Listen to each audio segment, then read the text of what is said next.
Okay, that's a wrap.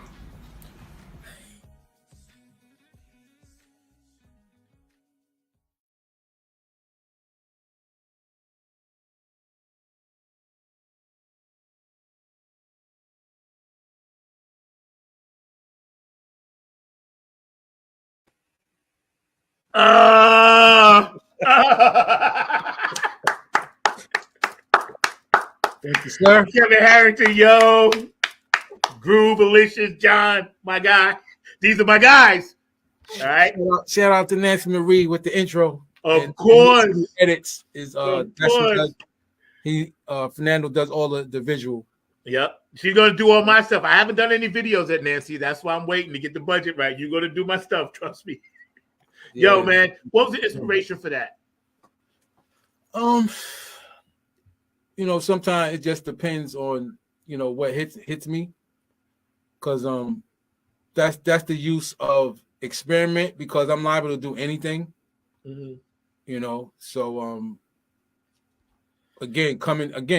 because of our era, we exposed to all kinds of music. I actually have done a country song. Right. It's on the funkier side, but still, it's the country. But yeah. So it depends. Like the next release that I got coming out, I got a single coming out on the 25th. It's basically dedicated memory of my sister. Okay. Because she's the one that took me to my first concert. And yeah. So it depends. Like I mean, the crazy thing is, like you said, is Groovalicious playing on there, and listen to how smooth he is, but then listen to us on Nappy Head stuff, So and United We Stand.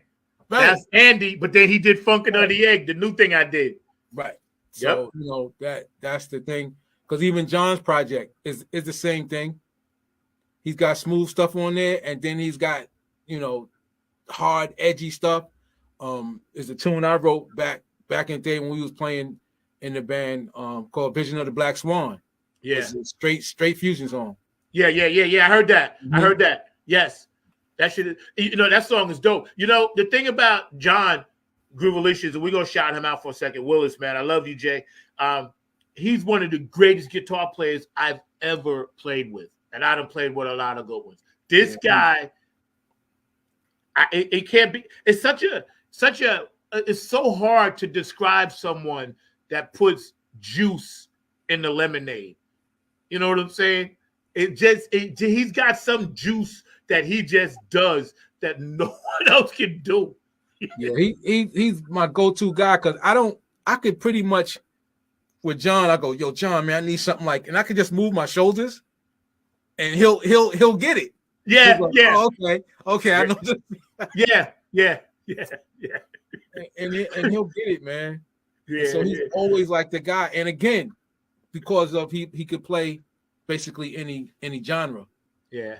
Like John's the guitar player on basically on all my stuff. Yeah.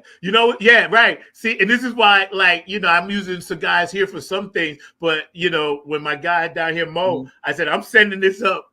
And then, Jeff, you, John, I was like, I'm sending this to the cats, my go-to guys, besides myself, because I don't have to tell you guys, hey, I want XYZ. I'm like, here is the canvas, paint on it. you know, and that's what always I was so grateful, you know, to meet you guys, and Pearl turned me on to you, and then Don, and then you, and then Prez. And by the way, shout out to Prez. He got a new project. He's working with this amazing artist. I saw it on Facebook. So Prez, if you watch it, man, I ain't sleeping. When you're ready, man, get on the show. I got you covered, bro. Or any Nappy Head alumni, we got y'all, man, because this is still family. Always gonna be Nappy Head Funk Army family, man. So I wanted to ask you, we got another one coming up. We're hanging out with Kevin today, man. Your granddaughter, that was her, right? At the end?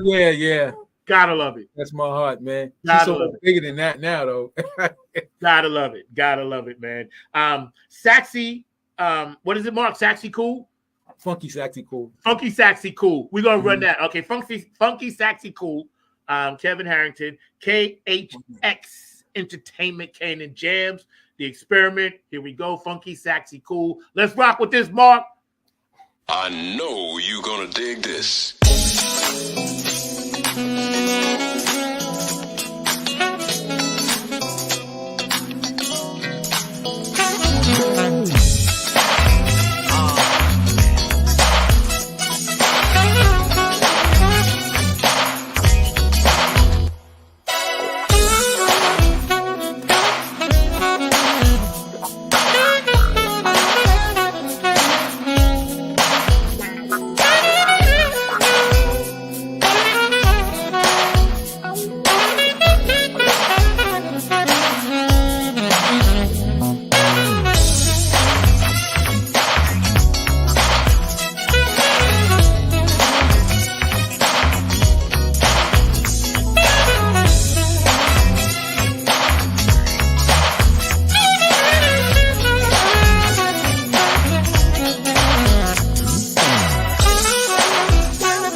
Saxy cool. Yo, who's the sax player? That's Roy Richardson Jr. He's out of Trenton. Okay. Me and him used to tour together, so he's my go-to when it comes to that. Okay. Yeah, I told him to basically shoot black-owned businesses in Trenton. Okay. And his wife actually shot the footage because I was like, look, y'all go and shoot and send it to me. And again, New City Edits went and just did something with it. Yeah. Like you said, man, it's you can't always. There's not always the budget. There's not always. I was like, so y'all just go out and shoot the hot spots, black-owned businesses, and so we could show them some love, and this is how it came out.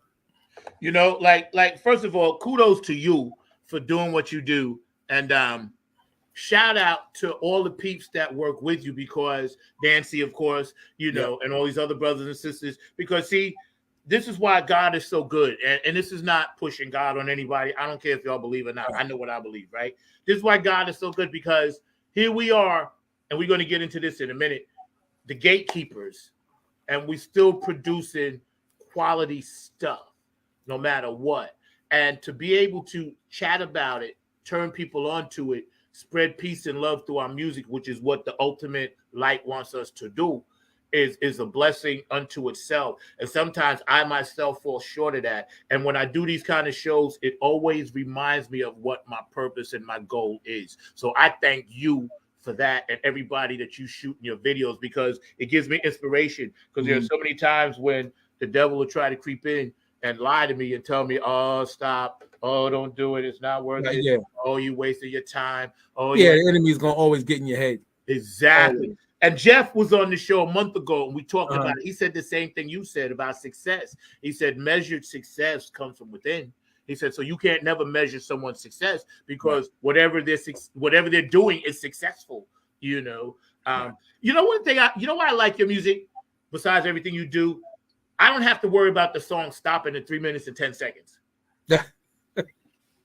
I got up, I walked around, I'm listening now, but I was able to get shit done right now, live on the show. I was backstage just doing shit, getting stuff done while I'm jamming. See, that's the quality, the food. That's what we need. Yeah. How come you think the industry won't allow the artists today to feed us?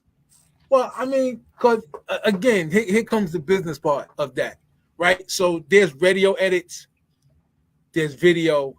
That video is usually going to be your length, right? But again, it's about the money. Advertising dollars and stuff's on radio, so they want to play usually as much as they can, or whoever paying them.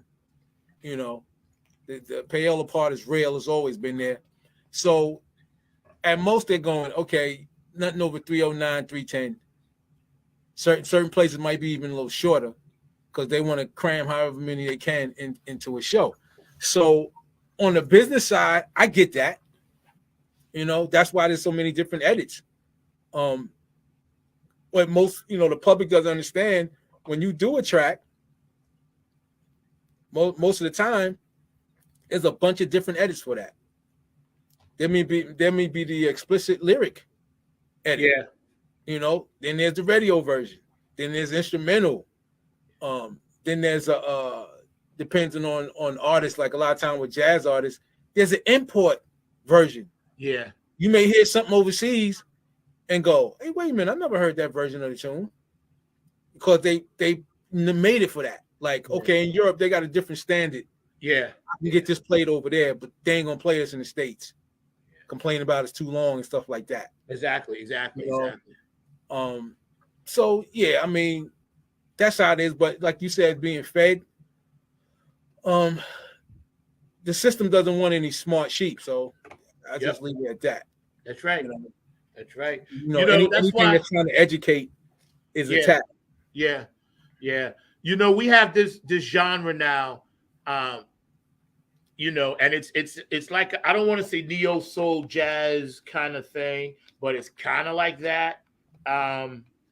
and you know, a lot of the artists, these younger soul artists that are jazz cats, they're actually doing this style of music now, right? And it's got its own Spotify, the soul thing or whatever. What do you think about this style that these guys and girls are sliding into? That's a cross between the bebop hip hop and some of the jazz chords that they may have heard Stevie Wonder do, or you know, somebody in that era. Because I'm starting to hear this trend, underground trend.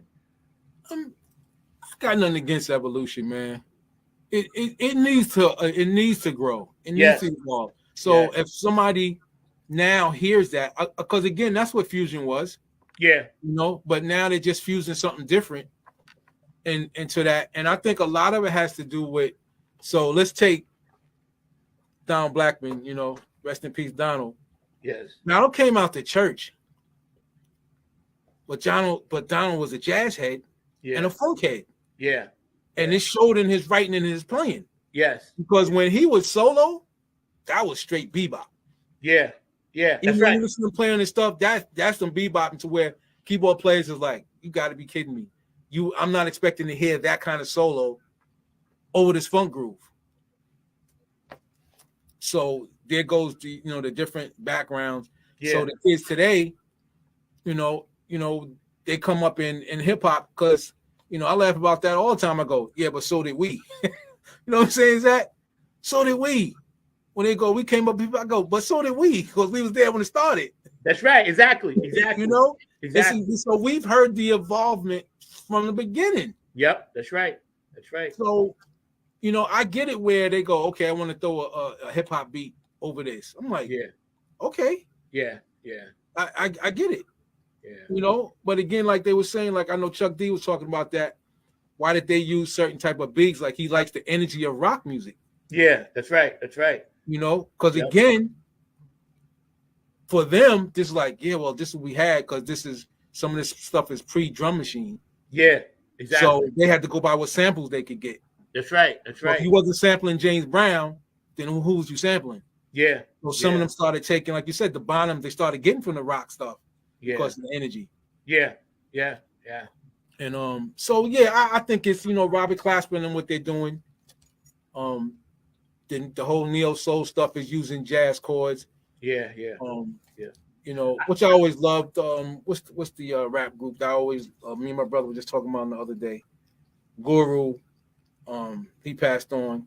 Yeah. But his father was a known jazz cat. Yeah, yeah. So all their music was based in that. Yeah, yeah. With hip hop beats. That's right. I was listening to Michelle, and let me try to get this right. Ndege Ocello. Mm-hmm. Thank you, Christy. Right? Because you know my dyslexia, Kev. So I actually had her write it down for me. Yeah, so man. I wouldn't screw it up. But I listened to her new stuff, and she took some of Bob Marley's stuff and played with it. And then she also did a version of Atomic Dog. You know what I'm saying? Yeah, yo, bro. Right. She's one of my favorite superstars that's unknown and humble like you, superstar. I got to try to talk to this woman on my show. So if you know anybody that reaches out to her, please have her reach out to me. Because I want to ask her, like I would ask you. I listen to what she does, and I'm like, how are you even thinking of this stuff? Yeah. She's a creative person. Because you remember even her own first album, you know. Oh, yeah. You could hear her approach to things like, yo, she's thinking, as they would say, outside the box. But then a lot of times you could hear, again, because we've been around. Yeah. When people say somebody's outside the box, no sooner I can recognize something, then it wasn't outside the box for me. That's right. That's right. That's right. I'm not gonna, you know, it's no judgment, but I was like, oh yeah, I know where that's from. That's right. I get the vibe of it. That's right. That song when she did Ride the Subway, doom, doom, and it actually put you on the subway. Right. You know what I'm saying? The Project Train, doom, right. That album was so dope to me. I still listen to that today. Yeah. That because when she's like, I was like, doggone it, I'm on the train, man. You know, you could feel in her music the rocking and swaying, you know, in the Project Train. I was like, holy, now that's powerful. Yeah, powerful I got to meet her on the road. She's a deep chick. Yes, I mean, like back when she did the Girlfriend, like those grooves was crazy. I thought that was Skeet at first. I was like, what, did Skeet get in another group? The grooves was crazy, and just her approach to it. And so that whole like almost poetry thing vibe that she was giving it. Yeah. You know, and again, I'm not saying that music is missing. It's just that radio's not touching it. That's right, yo. You know, again, I got to give the respect to Europe. They basically open the door. They keep everything playing. Yeah, they do. Yeah, they do. United States is so money based. You know, if we don't think it's gonna make us any money, then we ain't doing it. Yeah, and you know, it's funny because Nappy Head, and you part of that, we in Ireland, Italy, Sweden, and Germany all the time. We in their rotations on all those internet they shows. Appreciate music, man. Yes, they do. That's the thing. They come out to hear music. Yep. Not really genre specific. It's like, yo, I just want to hear good music. Right. I just want to hear the music. Right. And their open door to like turn me on to something that I never heard before. Turn me on to something new. Give me, like, feed me. I've never heard them. I want to go check them out. Feed me. The palette. Yo, Wayman Tisdale, of course. Shout out to brother Tisdale. Yes. Yeah, he was underrated. Yep. Oh my God, yes, he was.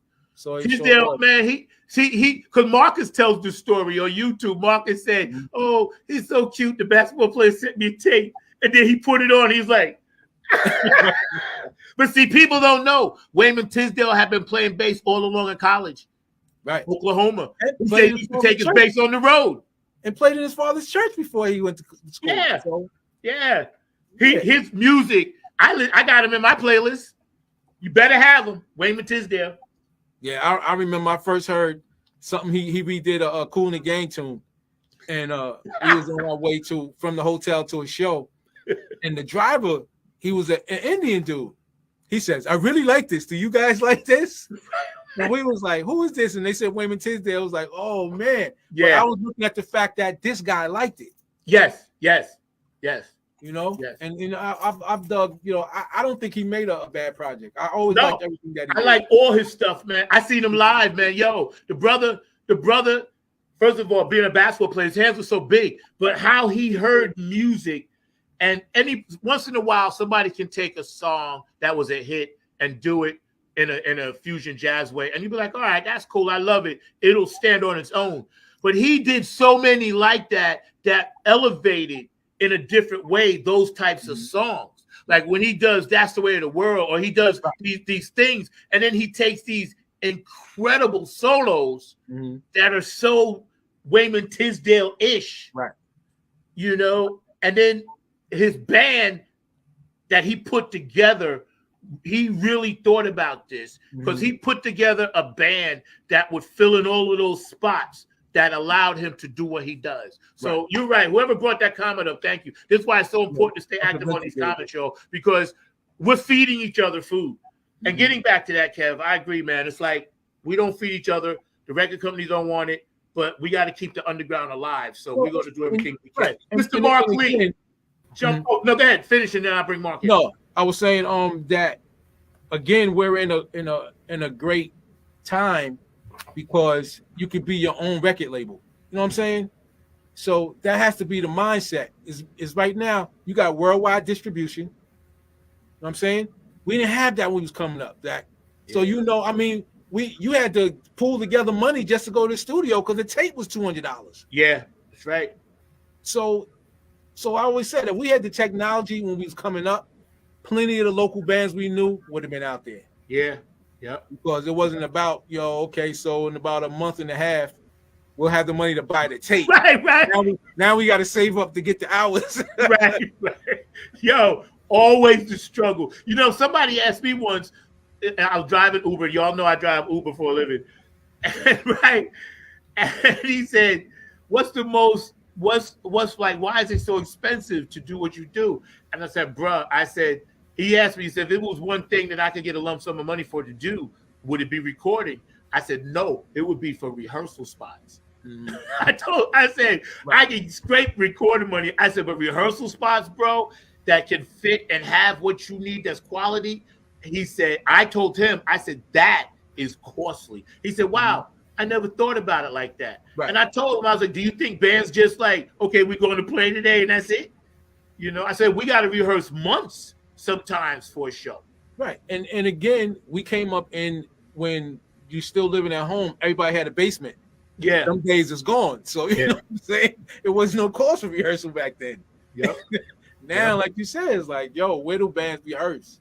Yep. You know, so many places closed, you know, when COVID shut them down. That's right. So that's my thing. I'm like, wow, where do bands even rehearse now? That's right. And you and I talked about starting the place. We still going to do that. I'm going to manifest that. Yeah, man. We talked about this. That's an investment that will definitely pay off, especially if you're in a musical area. Yep. And like you said, this place, we rehearsed. Shout out to Rollywood Studios. I didn't mean to cut you up, but we rehearsed down here and there, and they got the whole video thing set up. They got like professional people come in, they shoot videos, rehearse. It's a nice spot. So shout out to Rollywood. We rehearse there all the time. Not for Army. I didn't mean to cut you, Kev. Yeah. Like I was saying though, we are in technology-wise a great time because, like you were saying, we can't depend on a major label because here's the thing: if they see you making money, hey. So now you can maybe go, hey, let's talk partnership. You know, because they did it in hip hop. When these guys were selling out the trunk of their cars, they didn't need them. So here comes the label. Oh, we need to get into some of this money. Yeah. So that's what happens. But again, you get worldwide distribution from some of these companies. You know, CD Baby, however you're going to do it. At the same time, you could broadcast your show from North Carolina around the world. Yeah. Couldn't do that before. Yeah. So imagine the new, you know, the ears and the new people that now can get turned on to you just from a Facebook Live. Yeah.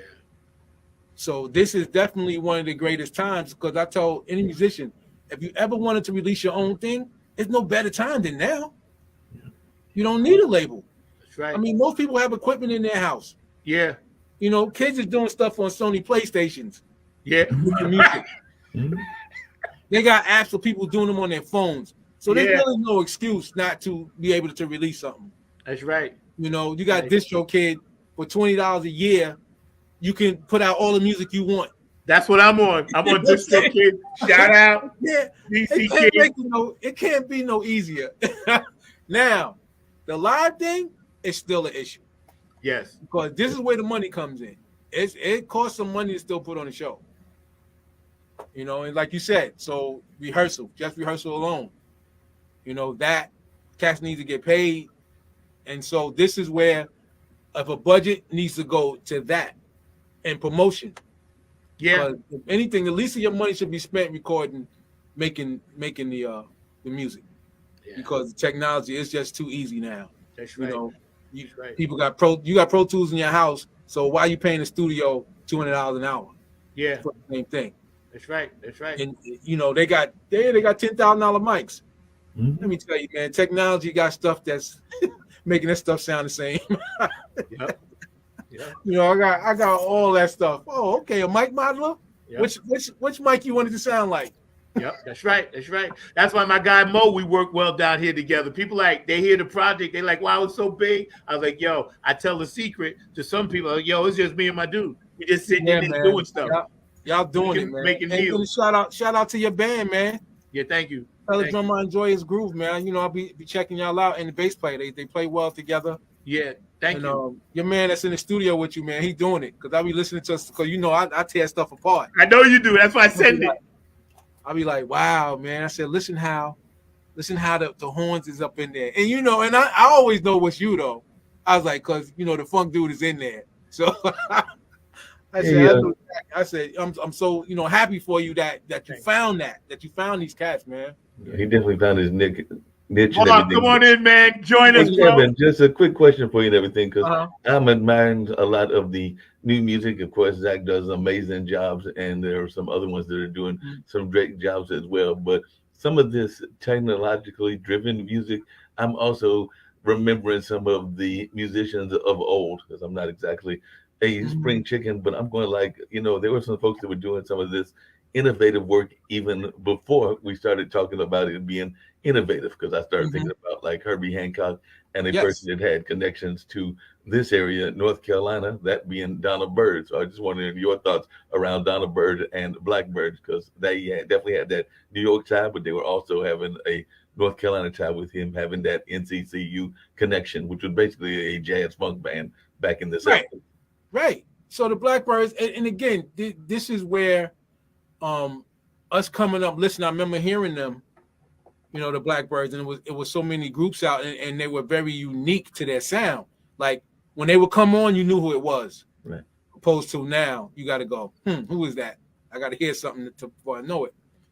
And everybody had their own vibe. It may have been because of where they came from, like the funk coming out of Dayton, Ohio, like they had a certain sound, opposed to Jamaica funk, opposed to what what the Blackbirds were doing. And I just think that, like you said, people don't realize them coming out of North Carolina is like what happened after them.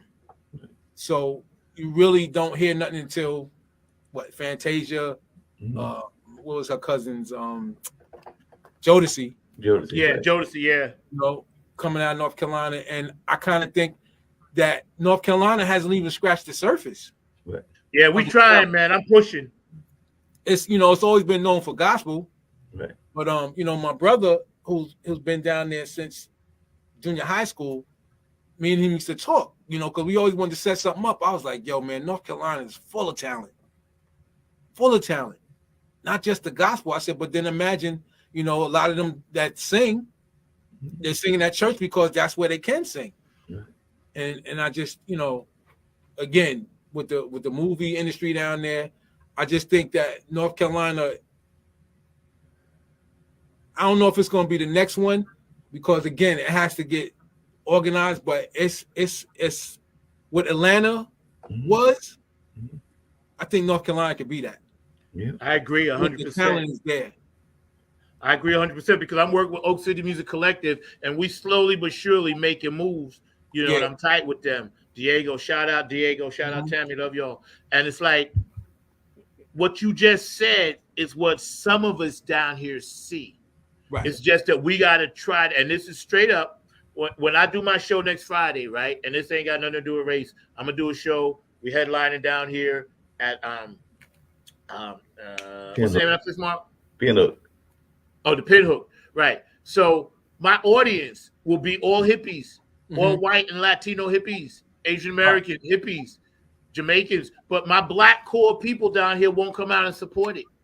And this is an issue. That's why when you said North Carolina can be that, if we could just get that last coalition of people to buy in, instead of being stuck in their ways, loosen up and buy into what we're doing. If they still want to play Hole in the Wall and stuff like that, that's beautiful because you tributing that. That's great. But we could make it better for you if you get on shows with us. You could still do that and do your thing, and then bring the crowds together. Bring your crowd, that soul, Sam and Dave, stuff like that. Bring it all. And then let's just put it in one package.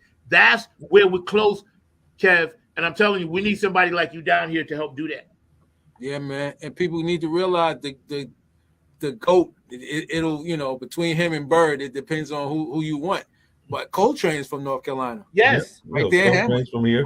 Thelonious Monk's from here. There are a number of great jazz folks that were from here and definitely had those roots. Even Roberta Flack had some North Carolina roots, but they were scattered throughout the state and everything and all in that line. One thing, and I'd love to hear your thoughts about this, but I have a friend of mine that does another podcast, and y'all kind of alluded to it, but he starts off with an intro and he talks about that box that y'all were talking about and thinking outside the box. And his tagline is, and he's actually speaking in Africa at the time, is, I got news for y'all. There is no box. Right. So it's like that maybe we need to get out of this box mentality. Right. Because you should be able to do, again, that's why I'm saying like the experiment. I should be able to do whatever music I want to. Right. Whatever I'm feeling. But again, like, Zach was saying, when you deal with a label, okay, because, my first project, Bass, Rose, and Groove, right? I had house, smooth jazz, and whatever I wanted on it. Now, when I'm going to the radio stations, pick a lane. Yep. Pick a lane. But again, back when we was coming up, you could have sent it to one radio station. They would have played everything you had if they liked it. Oh, yeah. It didn't matter. But that's not what they do now. But like you said, what's the name with the funk show? It's like you got to find these people because they are trying to keep this stuff going because everybody's like pick a lane, like you said. Shouldn't be no box. Yeah. Good music, either you like it or you don't. What's wrong with that? Yeah, but part of the problem, and I don't know whether you and Zach have to think about it, is we've had conversations, me and Zach, but too much of the radio control is controlled by a limited amount of folks. There's some serious monopolies going on. I know they're talking about monopolies and control, but when you talk about radio and the concert lane, particularly the professional concert lane, once you get past Live Nation and a couple of the other players, there are not as many players as there should be, in my mind. I just wanted y'all's thoughts around that because we've got to find some way to break those boxes up or kind of like break those monopolies, because right now the music industry, and I would argue the commercial radio industry, is too monopolized. Yeah, and it didn't happen overnight. I can remember when people were telling me about iHeartRadio. They were buying up all these smaller stations. Mm-hmm. And I forgot, we was on an interview and the host, he kind of just lost it because they was trying to shut them down. Mm-hmm. And he was trying to warn people then. He said, if they get control, then you're not going to be able to hear anything other than the 10 records they want you to hear. Exactly. And so it's been going on. And so along with radio, like you said, they also got to grab the live venues. Mm-hmm. They took everything. They monopolized it. Yeah. You know, because let's think, when Magic Johnson had his theaters, he said, okay, so we can make the black movies, where we going to show them? Yeah. Here's the other way they shut you out. Well, no, right. we ain't going to do this. He said, so you got to have your own theaters. Yeah. Yep. Like you said, it's going to come to the promoters that are still around, is that either you're going to have to use, because there's some theaters, depending on where you live, that they've been restoring, and this is where a lot of shows are starting to happen, because just like you said, okay, we can't get the Garden. Okay, so now up in Harlem, there's a theater that's been up there from back in the day that rivals Radio City Music Hall. Right. This is what we got to do then. Yeah. Yep. You know, because eventually, again, the money always changes people's mind. Yep. No sooner they see if there's a movement of funk stuff, of course they're gonna want to get in on that. Yeah.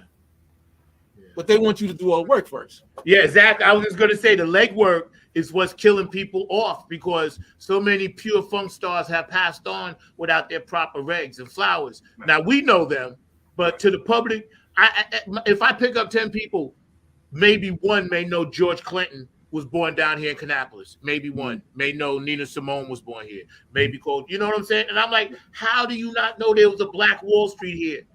How do you not know that the Hayti back in 1936 to the 40s, whatever, had 26 Black-owned businesses, which is why it was called the Hayti?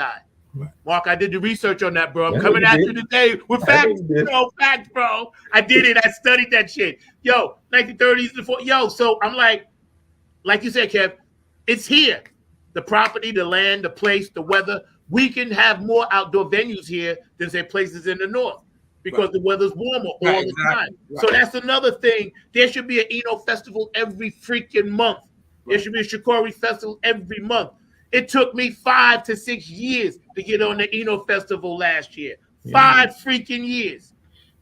No, you're right. There need to be those festivals on a regular basis, and there definitely needs to be that legacy connection, because one of the greatest comedians and somebody that Richard Pryor admired was also from right here in North Carolina and all in that space. But a lot of folks, if you ask them who that Big Meat Markham is, they would have no clue. But Big Meat Markham was right here and from Durham as well. But he was actually, that whole Here Comes the Judge routine was actually born from right out of this area. Hey, I didn't know that y'all had a hockey team. You didn't know we had what? They already won a cup too. They had a cup too. They got a cup like back in the early 90s or some shit. They got a cup. I saw them saying yesterday, said in Raleigh. I was like, oh, when they get a hocky team. Had the hockey team. They be rocking too. Right. The Hurricanes, they be in it. They down here. The Hurricanes. Right now, 2-0. They up 2-0. Right. I was going to say, that's how I saw it. I was like, but speaking of sports, we got that other team up there that I know that Zach is a big fan of, and they're definitely giving Miami a rough time. So I think that they're 1-1. So we're gonna see if they can't make it to the my Knicks. Yeah. You know, I'm rocking my Spreewell. Yo, Kev, I went back. I got my Spreewell. I went back on him today, bro. New York. Don't slap me, buddy. New York in the house. Yo, I went back on him. I got a whole section in my closet. Knicks. Yeah. They're looking tough, though. Y'all brought up something else man. earlier I was just curious about, because I remember also, I hate to say it, but yeah, I remember growing up and listening to the music, and it was all kinds of different music, because that's the kind of household that I grew up in as well. And yes, I do remember Hee Haw, and I also remember those TV theme songs. So those TV theme songs were no joke and everything. So, Kevin, I probably need to know this, but I don't know it because Zach hasn't told me. Have you ever dealt with a TV theme song, and have you ever thought about it with all these new TV series that are coming out? No, I do more themes for people's podcasts. Okay. That's about it. I just signed to what they call Street Beats, so they do stuff like that. And you know, they do music for NBA and stuff like that you hear playing. But yeah, I've done something for people's podcasts. But that's it, because you know, again, that particular thing, like major network TV, you know, people have that locked in. They have that locked down. Yeah. And they're not as creative they used to be either. Mm. You know, because again, think about we were hearing full orchestras for some of these theme songs and stuff like that. And now they're like, hey, get a guitar player and just do something, and there it is. You know, because Quincy Jones did the theme for Sanford and Son. Right. Now, if you listen to that, and I don't know if the Brothers Johnson was with him then or whatever, but that stuff was kicking. Those were major productions. There were a couple of songs that had a funk beat to it. I mean, I think that the beat to Welcome Back Carter had a little bit of a funky beat to it. Mm-hmm. Definitely the one you're talking about, Sanford and Sons, I would argue Happy Days and even the Jeffersons. So there were a couple of those old TV songs, including some of those. The Jeffersons for sure. Gospel up the yin yang. Move it on up. Yep. And even some of the police songs shows back in the 70s and 80s had that. And what was the singer, Then Came Maud? I forgot who sang that. Oh man, I just saw a thing on that. It was a black singer who sang the Maud thing. Oh, Donny Hathaway sang Maud. He sang the thing for Maud. Yep. So yeah, I mean it was major. And commercials were the same way. That's right. You know, Nancy's sister was considered the jingle queen. She I remember. She said, that stuff. Yeah. Shout out to Nancy. Maybe she's still watching. She is. She's quick commentating. I'm getting back to her. I've known Nancy since I think I might have met her when she just had graduated out of high school. Because John knew it before I did. But I knew John. I met John in his senior year. Yeah.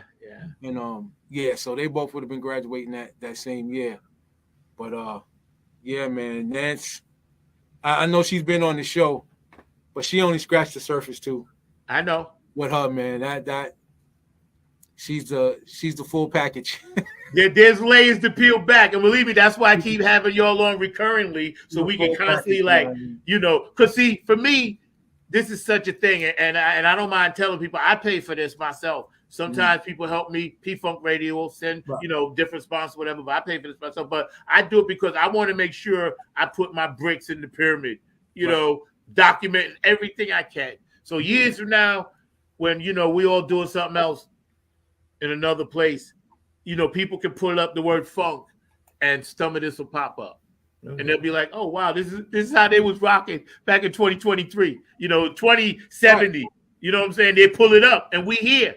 Exactly. Hey, we always talked about the fact that you can't complain if you not contributed to anything. Amen.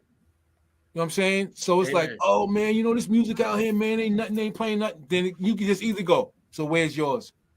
Yep. Give me an option. Where's yours at?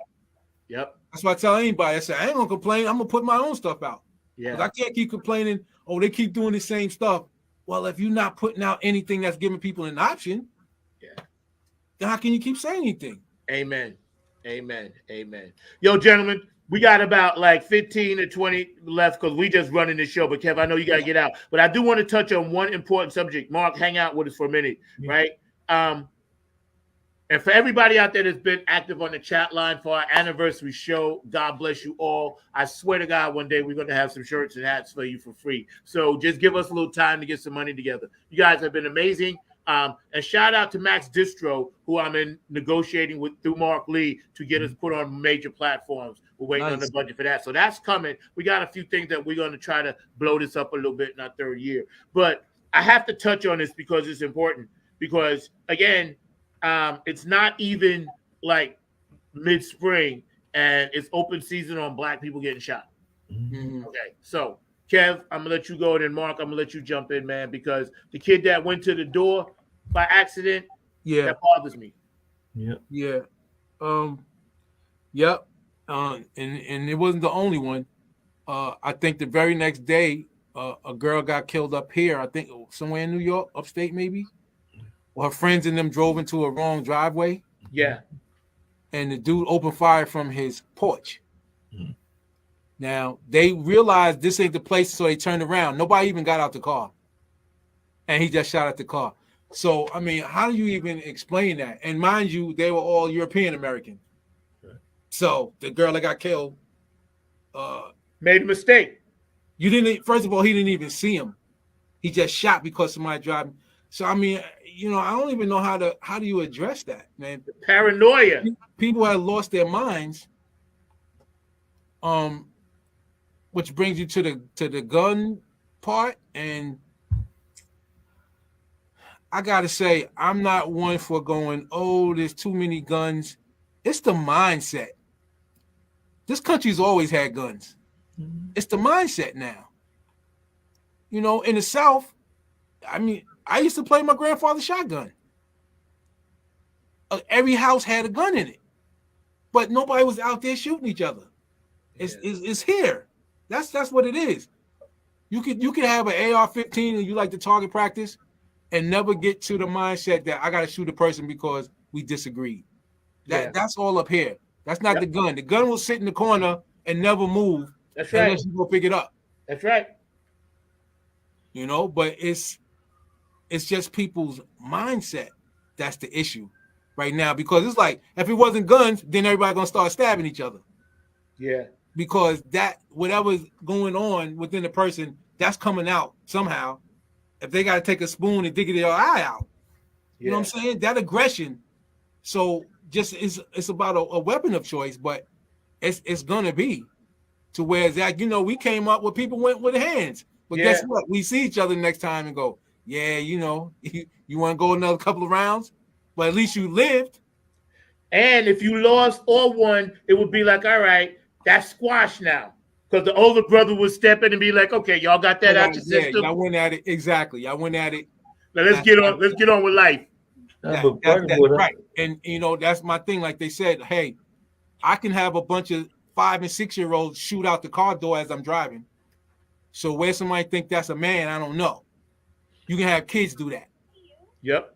But part of it is I'm wondering about this whole nature, and I know that we didn't have any control over what happened in terms of the pandemic, but with isolation and with the craziness of the world, and we've seen a whole lot of craziness, whether it's been the way we've treated our youth, and particularly the law enforcement has treated our youth, and whether we're seeing these wars and all of the stuff that's going on. Like I've said on this show before, I don't have any kids of my own, but I do have my 2 nephews that are about to be 14 and 15 in August. And I'm just thinking about what they have gone through since they first came in this world in 2008 and 2009. We're not even talking about the ones who were born in 2001 when we first had that first terrorist attack back in that space. So I do sometimes wonder if all these factors and isolation haven't added to the mental stress, because if they say that we are in the middle of a even deeper pandemic because of what's going on in that mental space and everything, I don't know that any of us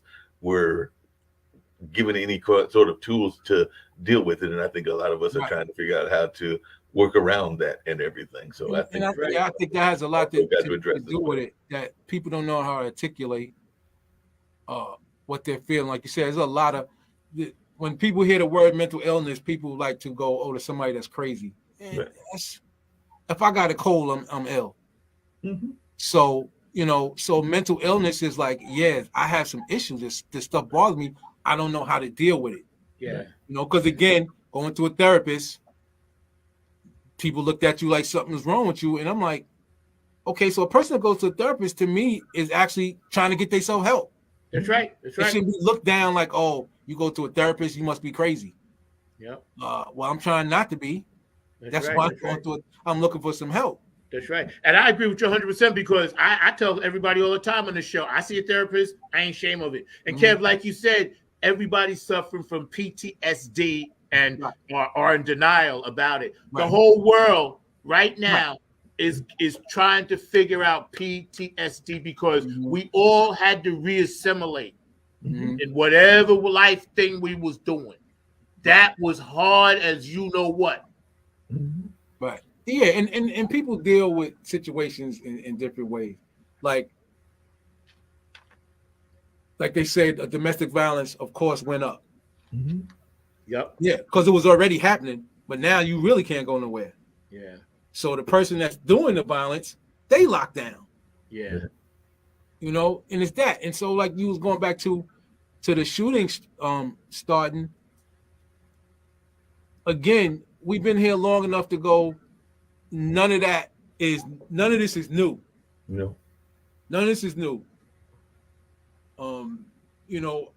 I can remember the first kid that I remember getting shot when I was 12 because he was our same age because he had came to our Boy Scout meeting once and he didn't stay. And he got shot by, the excuse has never changed. Oh, I thought he had a weapon. Mm-hmm. So again, how that weighs on us, Zach, we done had to come up with that. Yeah. From back then, the same thing, being that age and seeing somebody our age get, gunned down by the cops, and the excuse still works. That's right. That's right. Because I thought he had, something in his hand and turned out to be a can of soda. Yeah. Can soda, but not only that excuse, but the other thing is how often after the shooting happens have we heard, whether it's now in 2023 or whether it was in 1980, that there are those quote unquote warning signals, and everybody is always quick to tell you that they knew the warning signals after it happened. I'm like, well, if you know after it happened, why didn't you deal with it then? But then on the flip side of that, there have been cases, including one recently, where the people did what you're supposed to do, which is get in touch with law enforcement, and law enforcement basically told them we can't do anything till they do something. I'm like, that doesn't make any sense to me. Yeah. You got to actually that's action. That especially with the order of protection. Right. What a waste. All it is a paper trail. Right. It's a paper trail. So it's something you got to do. Now, I ain't advocating no violence. I'm advocating protecting yourself. Right? My daughters, when they was younger, I told them I told my daughter to get a gun license. Right? I said, because here's the thing. If you ever found yourself in that situation, you always got to make the paper trail. Yeah. If you had order protection. That's right. You see him, blow his brains out. Yeah. And then you worry about dealing with the system later. I said, because that's all that paper is good for. Yeah. It's not going to protect you because the police show up after the fact. Mm-hmm. Yeah. You shot now, or he done did you in, and now they come. Oh, they had an order protection. So That's right. And shout out to police officers. Right. I said the order protection is for you when you did what you had to do. It's like, well, I had this and he broke it. Yeah, that's Good right. night. And shout out to all the good cops out there, because I know there's plenty of you. So we ain't bashing none of y'all. It's the ones that y'all know who y'all are. But shout out to all the good men and women that put their self on the line every week. And like you said, I got plenty of family that's on the job. Yeah. Like you said, at the same time, people need to recognize what happens to the good cops that we see. Somebody steps in because this guy's handcuffed, and so they jump in and stop the cop from beat. What happens to those cops, man? You hear about them. Oh, they got put on some crazy duty now. They out there. Blackball. Right. I said, so people need to recognize that. That's why some of them cops don't do nothing, because they know it's going to happen. That just shows you the system is corrupt. That's right. From the head. From the top. The sergeant is corrupt, if you get in trouble for doing what you're supposed to do. That's right. The lady got fired and Right. she sued the black lady. She said, Right. "Yeah, man." She said, "I knew this shit was wrong." You Right. know what I'm saying? I couldn't do it. And she won her case, and she's an That's activist because now y'all dealing with an activist who was in the system. Yep. I know just how y'all operate. That's right. That's right. And all I did was what I was supposed to be doing. That's and, right. and it's always happened. That's right. I mean, let's go back to what's the movie French Connection? Yeah. What'd he do? Yep. He got that money. He's supposed to turn it in. Do you know they looked at him like something was wrong? Like, yo, we can't trust you. You turned in the money. Yep. Yep. I was like, anybody see the sick mindset of corruption that you're not Serpico. Yeah, Serpico. Because he did his job? Yeah. Yep.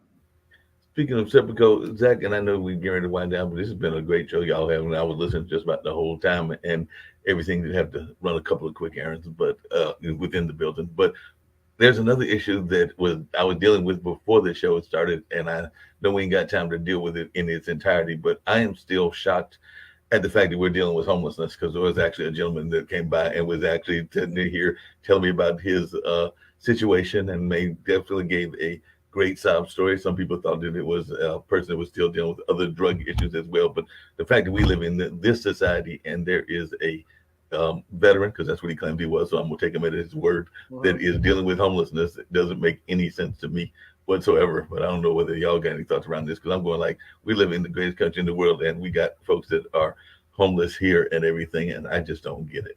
Yeah, again, that's when we say the term greatest country in the world, I don't see how we can be exactly when that's happening. Like, where are you a leader in showing the rest of the world and you got the same issues and don't have to have them? Yep. You'd spend, like we say in any city, they'll spend easily $1 million for some type of celebration. Mm-hmm. And let's move the homeless people out the way so nobody won't see them. The mindset to that is sick. Yeah. It's sick. They the prince whatever king getting installed. I'm like, people are like, what do I want to see that for? They got homeless people there too. Yeah. Yet they will spend all that money for a show instead of just like, okay, now you're the king. Let's get on with it. Yeah. They ain't got to be to that magnitude, because you could be putting them dollars somewhere else. That's right. And it's the same way in any city, man. Yep. Every city has that, and yet you get more people with, tent cities. Well, y'all can't be here, so where can we go? The city owns plenty of buildings, especially when we lived in New York. We know that for a fact. That's right. Hey, y'all own these buildings. All y'all do is fix them up, and y'all can get rid of this homeless problem. Yep. Not just the cities, the colleges. Me and Zach live not that far from a major university, and there are major universities all over the place, and half of those universities, those buildings are, if not empty, at least half empty, because they never went back into the classroom. So if they're just half empty, they seem to me they could be used for hotels or places to keep those homeless. But that's just logical to me. I'm a big advocate, Mark, for the homeless, because I know what that's like to sleep in my car, because I've done it. And it's like when a person tries very, very hard, and I had 3 jobs at the time, but when a person tries very, very hard to overcome something, all they're asking for is the opportunity. The opportunity is not necessarily saying, "Oh, give me a handout." The opportunity is like, listen, I can put tax dollars back in the system if you allow me to. And every place, like you said, Kev, every state in this country, the homelessness is through the roof because they raising rents, gentrifying people out, and pretty soon it's going to be like that movie, The Hunger Games. I keep telling people the way that the Illuminati cabal work, they tell us stuff 10 to 15 years in advance, and then it be happening. I'm telling y'all, lock down, because I'm telling you it's going to be like that, because we are at that point now. Right. And on top of that, and nothing against helping people from other countries. When you supposedly the richest, you should be doing that. But the slap in the face is you kind of find out people from Ukraine can come into the country and sign up, and this is what I seen on the news. They can sign up for Social Security. Like, I don't even understand how that's possible, because Social Security comes out of people's money when they work. The government had nothing to do with that. That's not a budget. That's our money. They're taking that from you. That's our money. Somebody have access to that. I said, wait a minute. So you can come over and just do that, and yet you'll run somebody through the ringer who needs help now. That's here, that's paid into this country, been paying, now they lost their job, but you paid into the system. And this is what you allow, and then you wonder why people go on shooting sprees. Like you say, then people just snap. It's like, are you kidding me?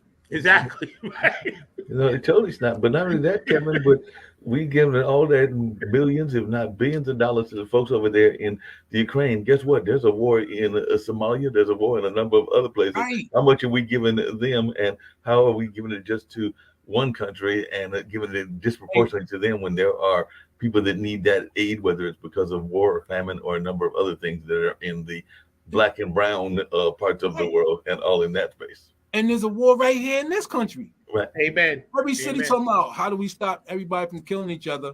Well, we don't have a budget. Well, stop sending billions of dollars out right now and go, we got to take care of home and hope we can get back to y'all. And y'all check this out, right? We hanging out with Kev, of course, Kevin Harrington, Cage Entertainment, Kenny and Jams, Mark Lee, producer. 30th anniversary show to kick off this month is amazing. But I got to add this. You and I know this because we're all old enough to remember. And this is how government works. And they're going to kill me for this. I don't really care because I'm saying it. I liked it better when the mob ran the country. It was much better. And I'm going to tell you why. The mob made sure the working class people got taken care of through unions, dental, health, death benefits, bereavement or kid paternity, whatever, glasses, all of that for free. You paid your union dues. Yeah, you had to pay a little bit. I had 3 different choices of healthcare to pick from, all top shelf. Tia Bush, Powell Insurance, and Aflac and stuff when you got hurt. The mob ran the country in such a way, yeah, they did this business, and they did it in a business way, but they didn't allow the working class people to suffer because they knew they needed the working class people, the mom and pops. The government, like you said, Kev, always waits till the model gets completely fixed, 99%, then they go and take it. So what the government did is, you know what? This mob thing, man, they got it pretty good. They got it going on. They got everything working smoothly. Everything's getting where it got to be. No shortages of nothing. You ain't bringing in crates of guns. The neighborhoods were safe because you knew whoever ran that neighborhood was not going to allow any craziness to a point. Now the government says, let's just take that model and we're going to take that last 2% from the working class people. Screw them. You know what I'm saying? Screw them. Yeah, got rid of all the unions. And that's where this country was down. That was the downfall. Pretty much it's like we're going to take from you and we're not going to let you eat either. That's right. Right. That's the difference. Like you said, everybody knew the mob was taking off the top. Mm-hmm. Everybody knew that's what was going on. But you was eating. Yeah. You was eating. You and was eating. Like, yeah, we just going to take it and you ain't eating either. Yep. Well, I mean, so in some ways, the biggest mob of them all is what you just said, the government. Because like I said, how many times have we got folks that are delivering drugs into our community? And I don't know many folks that are even in that dealership space that own their own plane. So you can't tell me that there's not some government kind of cooperation going on in there in order for those things to happen in our community and where they are targeted and all in that space. And then they'd be like, yo, this weed thing, they've been making money. We're going to make that legal now. Right. But you know, and everybody saw it. Well, you know, I didn't say everybody, but for people that looked at that, either you was here at Prohibition or you read about it, that you knew that until they could map it out how they was going to make their money off of it, it stays illegal. Well, they finally came to, okay, so we figured it out.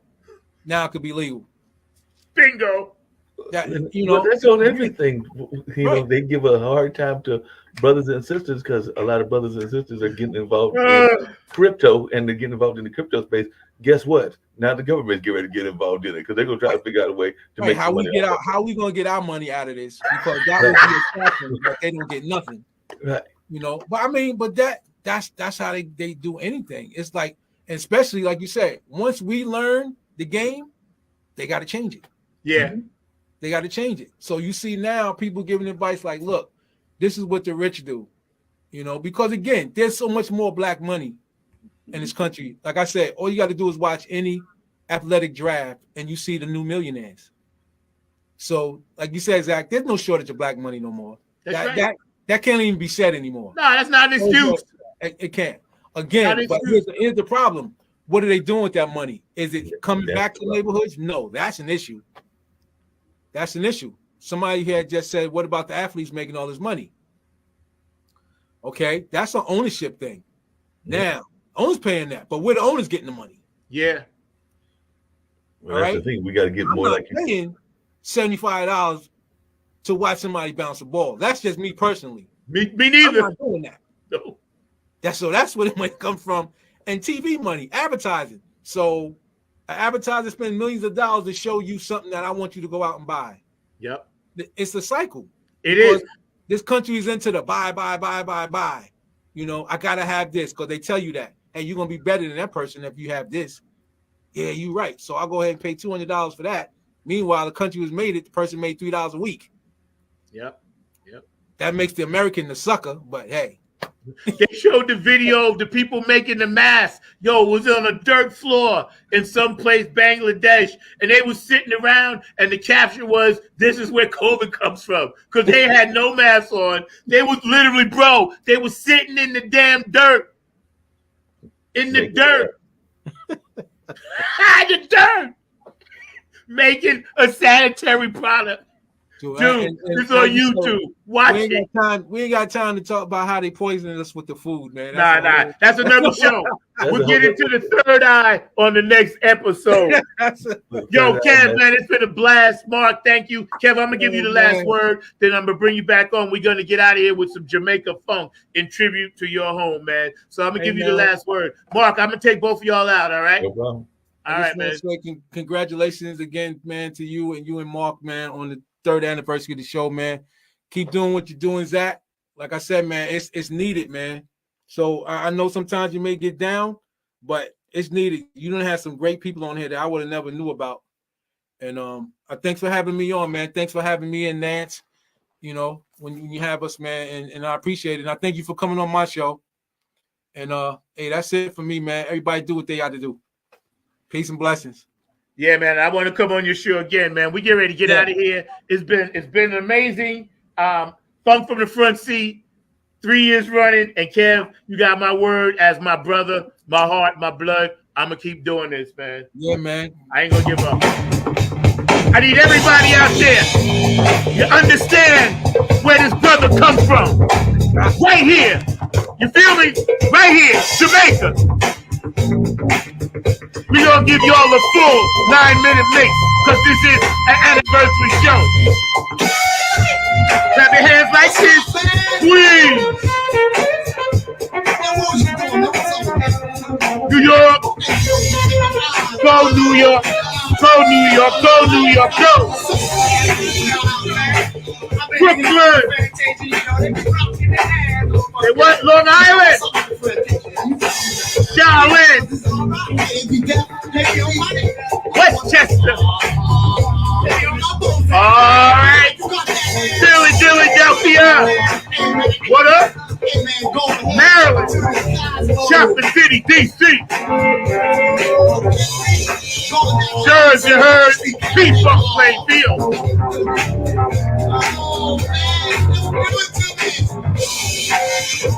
Virginia, where you at? Let me put on my sunglasses so I can see what they ain't looking at. North and South Carolina. Oh, Georgia, Florida. New Orleans. Tom Brown, we love you, man. Kevin Harrington, my man. Kaden in jail. KHS Entertainment today. And all of y'all out there, thank you for the shout out. I love you all. California, Nevada, Utah, North and South Dakota, Alaska, Puerto Rico, Colombia, Tokyo, Yo, China, Japan, Germany, Ireland, what's up, Elizabeth, I love you. Topolino in Italy, I love you. Brendan, Ohio, Boosie and Patty, clap those hands, come on. Hawaii, Samoans doing the Humpty Hump. Humpty Hump. Ukraine, Russia. Peru, Pugo Pugo. Africa, the whole continent. Iraq, Iran. Dubai. Minneapolis. What's up, Vanessa? Thank you for the hat. Vanessa Bartholomew, hook me up. The Manhattan, Minneapolis. Woo! I got the whole world clapping their hands right now. Detroit. New York Knicks, I got you. Nothing but the funk. Peace, love, and harmony, y'all. Let's ride. Georgia, Florida, man.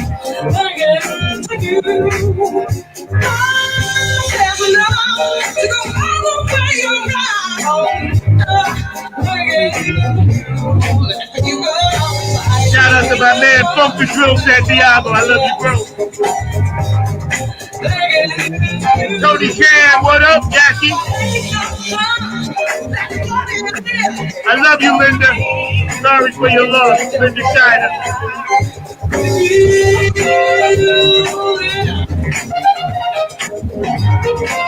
Happy Headphone Bombing 2.0 next Friday at the Pinhook, y'all.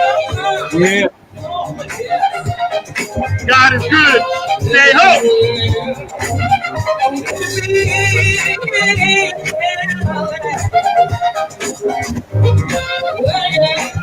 Nothing but the funk. Funk from the front seat. 9 on the Grind TV. 3 years. Alright? Woo! I love you, CB. Shout out to my girl, Dawn. What's up, Dawn? I know you watching.